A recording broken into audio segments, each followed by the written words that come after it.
What's up, you guys? Welcome back to Steve's Project Car Garage. My name is Steve. Today we're going to be finishing up the Overdrive for the 1970 Triumph Spitfire Aria. Fingers crossed we have everything that we need to get this taken care of and finished. And then we can go ahead and work on getting it mated to the transmission and hopefully start wrapping up this transmission rebuild. So if you haven't done so already, go ahead and get yourself a cup of jitter juice and sit back and relax. All right, so in the last video, I went ahead and I got the annulus and the rear part, the case put together. I did not show getting this rear seal in, but I pressed the rear seal in after having some difficulty and having to wait for a new one. So I got the rear seal in, it's nice and even now, seems pretty good, and I went ahead and got the output flange put on and torqued down to a little over 100 foot-pounds. I need to get a new cotter pin, but that can wait for the time being. So what we're going to do is we're going to pick up where we stopped and just start putting this guy back together. I believe the next part is for us to go ahead and start building the unidirectional clutch, and then get the sun gear and planetary gear all put together so we can go ahead and finish this side on up. So let's go ahead and get picked up and get cracking. All right, so now that we got the flange on and everything, the next big thing we need to do is go ahead and insert the speedometer, drive pinion, and bush. What we're going to do is we're going to put a little bit of gear oil on this just to kind of give it a nice little bit of lubricant, and then we're going to gently push it on in, making sure we take note of this hole right here, which is the hole for the grub screw, which is pretty much going to go ahead and hold everything in place. As we do this, we may have to turn the annulus just a little bit to get these gears to mesh, because we don't want to really hammer it in or force it in or anything like that. But I got just a little bit of gear oil that we'll go ahead and put on this guy to make it go in a little easier. There we go. All right, so we're gonna just have this kind of pointed like so. We should be able to just drop that on in. And that lines right up. That's perfect. We got the old grub screw here. Let's go ahead and just get this guy on in.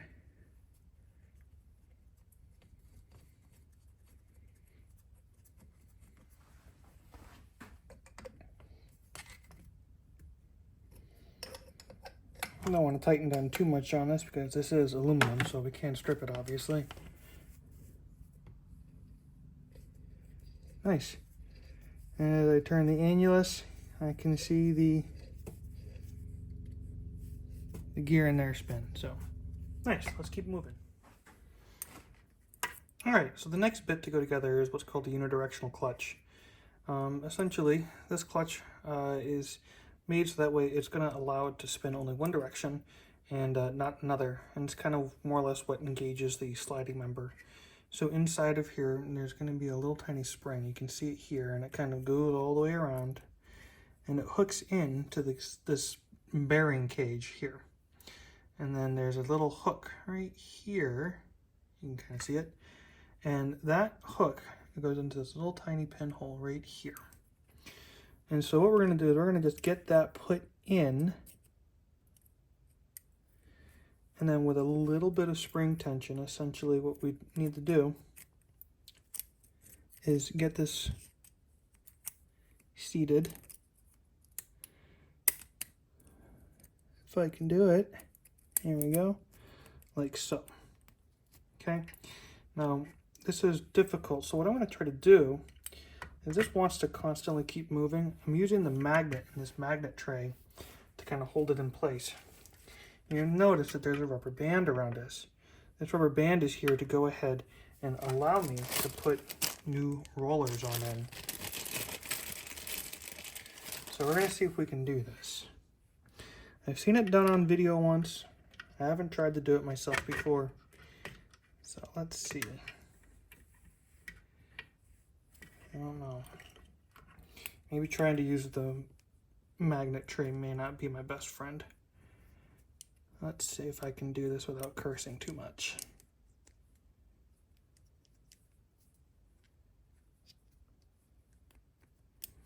Okay, so that's one. And I think 13 more to go. All right, let me go ahead and work on this And then I will zip back on over to you guys once I got some more of this done. 11 minutes later. All right, I got 9 down, 3 more to go, so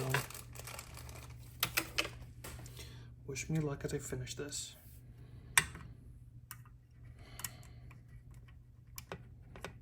All right, last one. Don't be difficult.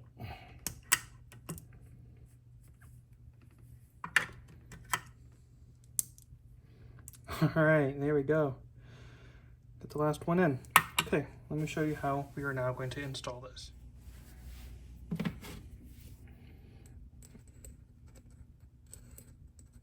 All right, so got the thrust washer here. Again, just giving it a little bit of gear oil. I'm gonna go ahead and place the thrust washer in.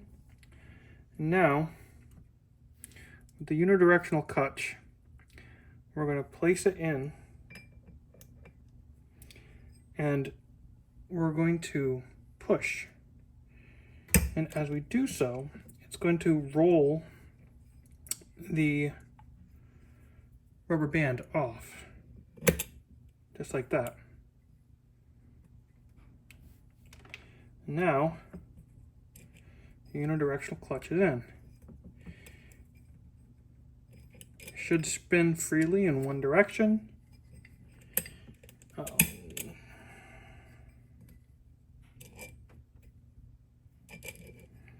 Should spin freely in one direction, but not the other. All right, so the next thing that we need to do is we need to take the brass ring, place the brass ring back inside of here. And then we're gonna fit the circlip.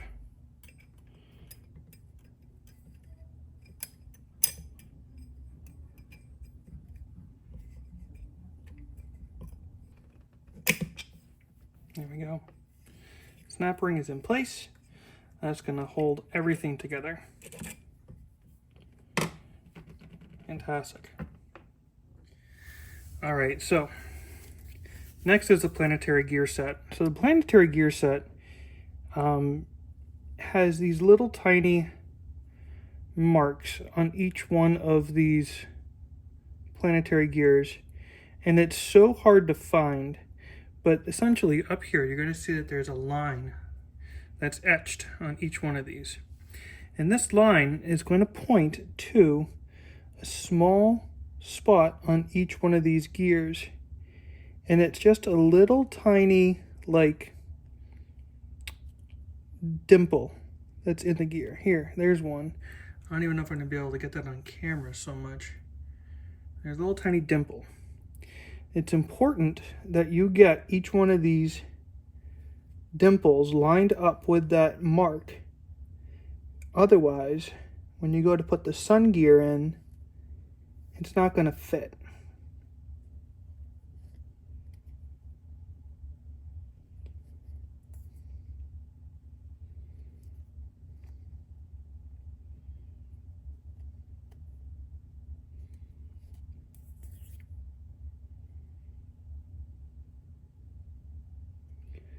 There's that one. Okay, so that's 2 out of 3. Now I need to find this one. All right, so what I'm going to do now is I got these lined up. It says to take the sun gear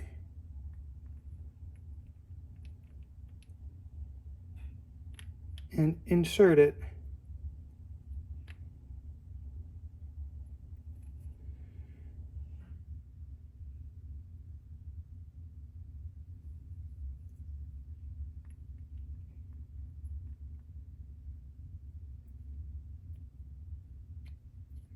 There we go. We insert it to ensure alignment, and I feel pretty good about that. And now what we need to do is place the entire gear set into the annulus. All right, we got that in. Let's seated in nicely. It says to check for alignment, which I did. So, there we go. There we go. There we go. Now it says to go ahead and to remove the sun gear.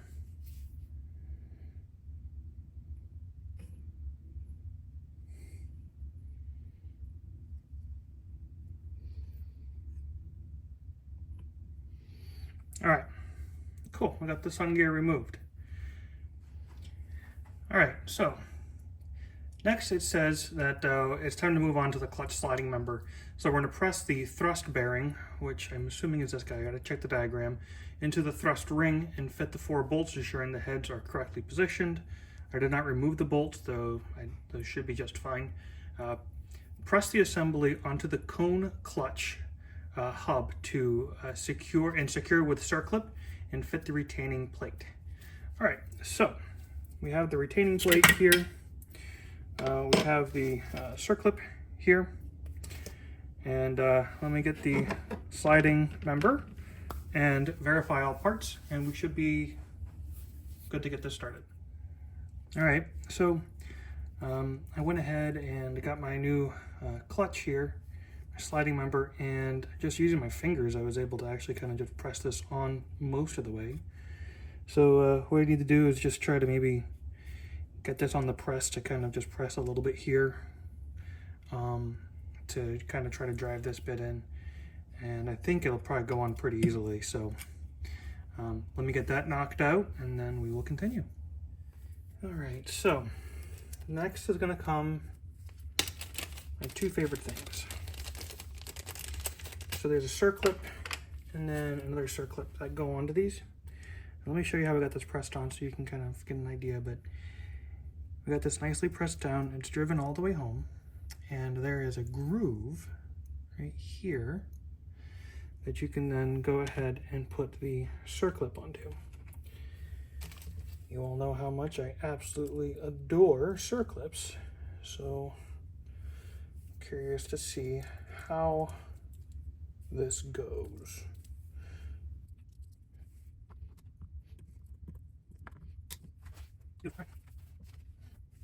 So now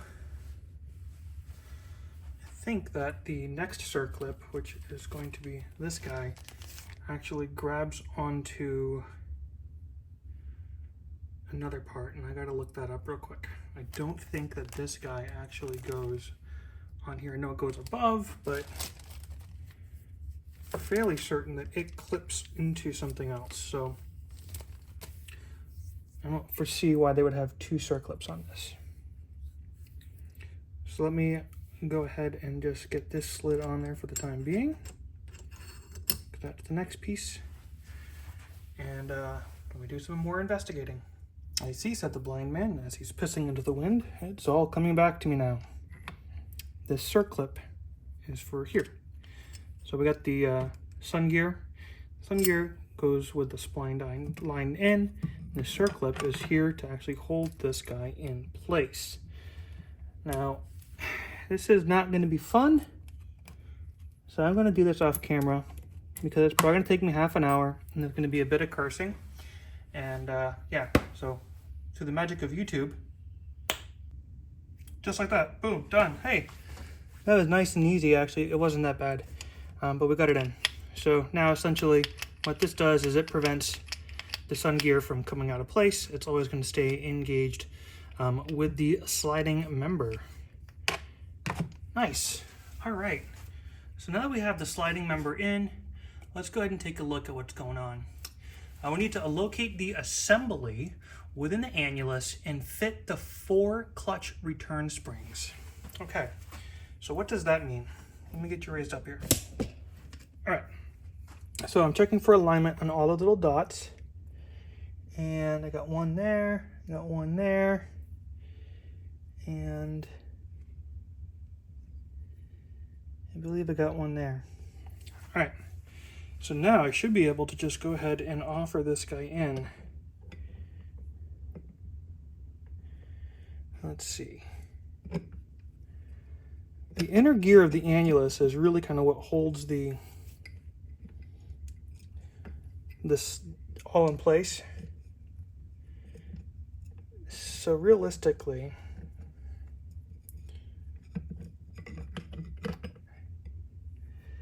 all of those little dots in the planetary should stay in place.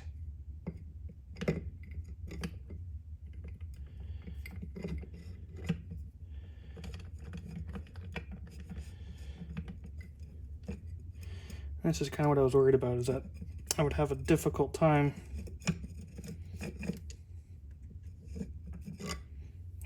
getting that in.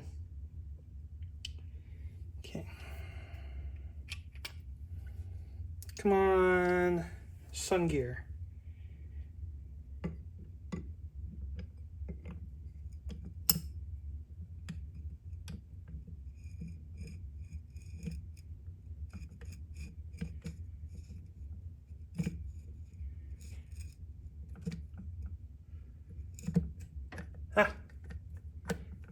There we go. That seems to have dropped into place. All right, that's fantastic. All right, so now when I rotate the tail shaft, we have rotation of everything in here. That is fantastic.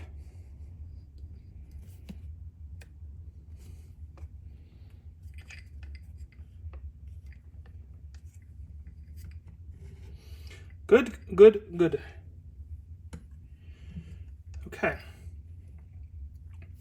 Now, this is all a little wobbly. I've been using the main case here for support. We're going to just inspect all these springs. I checked them out earlier. These springs are all good. Nice and clean. So these should just drop right in. Okay, so we are now at a point where it is time to go ahead and mate the cases.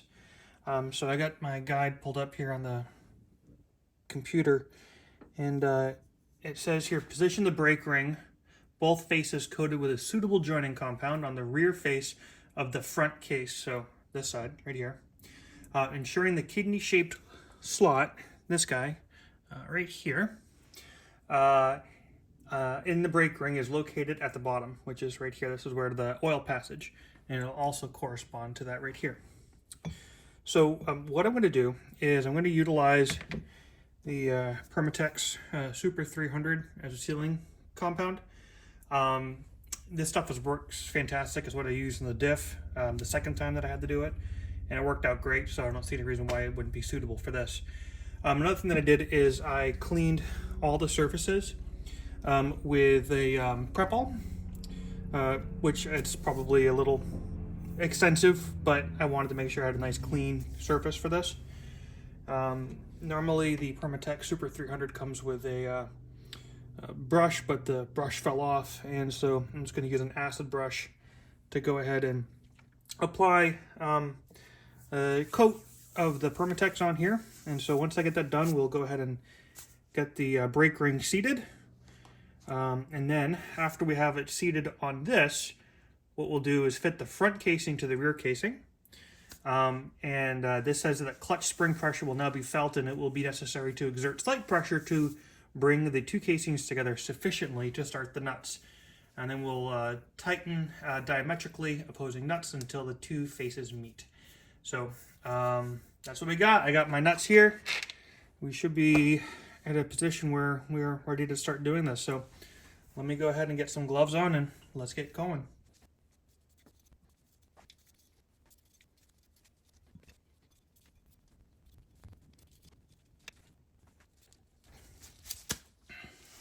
All right, now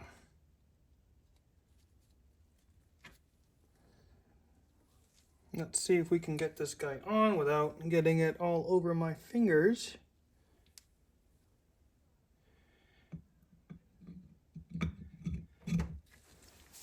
There's an easy way to tell. Obviously the ovals kind of show you where, you know, you're supposed to go, but also there's one flat side on the casing, and so the brake ring fits in that flat side. So there we go. All right, so that could use probably a little bit of a tap. So let me get a little 2x4 or something on here that can just kind of give it a slight bit of persuasion.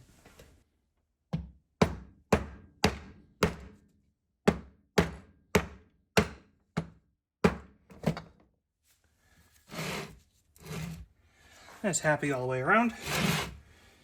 Excellent. Now,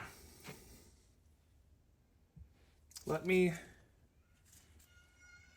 move this, a few things.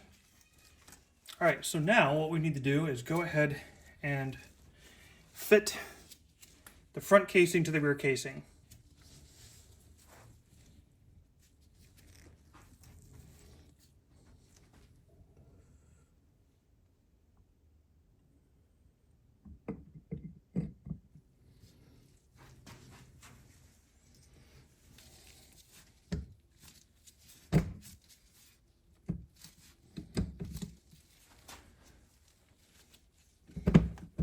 Okay, so that's what I was talking about with spring tension. So now you can see if I push down on this,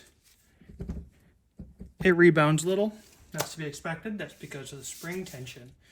What we're going to do is we're going to get some washers, and I think we'll probably end up flipping these two over so I can have easy access to things. I don't see why that wouldn't be a problem.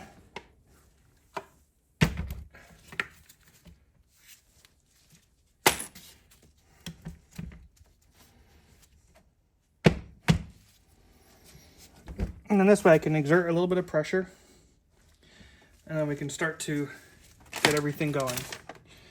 So I went to the hardware store and I bought a whole bunch of new lock nuts, lock washers.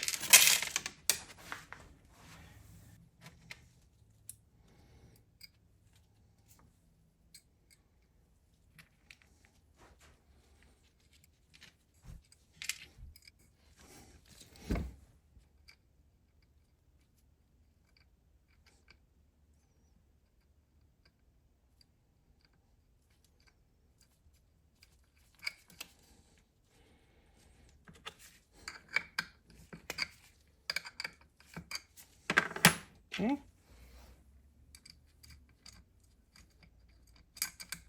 A few minutes later. All right, so now I have all the nuts on there. What I'm going to do is verify the torque spec on these, and then I will get those all torqued down, and we'll pick back up with you. So check in with you in a few minutes. All right, so I couldn't find a good torque spec on those, but again, being that these are aluminum cases, I know you don't want to like really over torque them too much. So I went and I gave them a good hand tightening, and they're well in hand tight, so I don't want to go crazy. So the next thing that we need to take a look at is the bias springs. All right, so we have the bias springs right here, and I never actually wiped these down, so I'm gonna give these a good wipe down. The bias springs need to be fit within the bore of the piston, and like that. Now,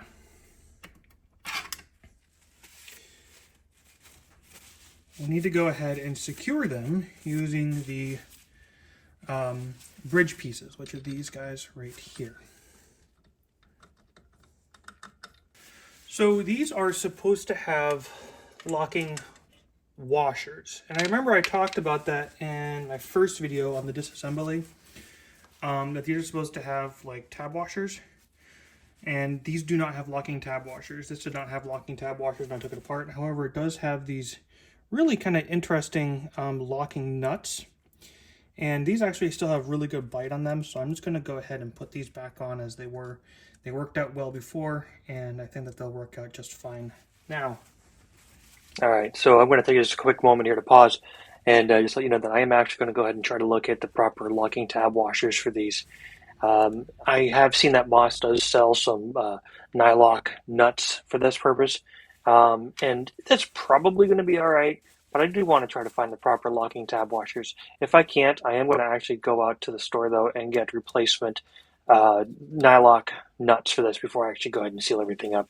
Just it's peace of mind.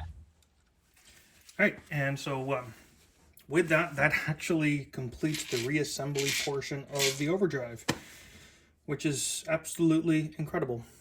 So what I want to do is take a moment to put the Overdrive onto the actual transmission to make sure that all the splines match up. Watching the Midwest Motoring gentleman, he did that a couple of times throughout the rebuild, and I've actually done that a few times off camera too. But this just ensures that all the splines match, and then I can just slide this guy on, and we can ensure proper operation. So let me do that real quick. I may take a trip over to Ace though, just to see if I can find any locking tabs washers for these. I don't think I'm going to, but I think it's worth at least a gander. And then we will work on getting the operating valve put in. That's the next bit. We have to adjust the operating valve, and then it's time to mate this back to the transmission. And at that point, we've got to do all the seals, and it's going to be almost done. So let me jump off and I'll be right back. All right, so for my next magic trick, it's going to be to put the solenoid on. So the solenoid is pretty much an electromagnet that sits inside of here, and when engaged, it'll move this back and forth, thus engaging and disengaging this lever, which is the operating lever for the Overdrive itself. Under hydraulic pressure, this allows hydraulic fluid or gearbox fluid to flow through, causing the magic to happen. Best way I can describe it. No, there's a lot more elegant explanations out there, but that's how I describe it. And so you have the plunger, and I also got a new solenoid from Quantum Mechanics. And what we need to do is get this guy fit. So what we're going to do is we're going to actually place this guy in here, and we got this screw. Now on the side of the casing here, there's also another like nut and screw here. Let me see if I can try to better show it right here. And so we can take this off to actually push this through so we can get it threaded on. So I'm going to do that, and then we'll go ahead and get this thread on. We're going to use a gasket to go ahead and mount this guy with the two set screws. This guy will be installed like so, and then we'll go ahead and get this guy adjusted. All right, so that's going to be where we're going to wrap up this video. I have a couple more things I wanted to show you, like adjusting the solenoid, but unfortunately, I just want the right setup to be able to do it at the moment. So I need to get myself like a nice DC power supply that I can then control and show what kind of amperage it's pulling and all that, so I can properly adjust it. We'll save that for another video. I also have to go ahead and get the adapter plate put on here, seal it up, and then seal up the transmission. So I figure I'll probably do the whole sealing of the transmission in another video. But now I'm going to be looking forward to getting this engine torn apart once I get this all wrapped up. So maybe like one more video on this, just to kind of put a bow on the whole transmission. So if you haven't done so already, please make sure you go ahead and hit that subscribe button, click the bell to get those post notifications. And remember, when working on project cars like this, don't set yourself crazy deadlines, and don't be that dreaded previous owner. Cheers.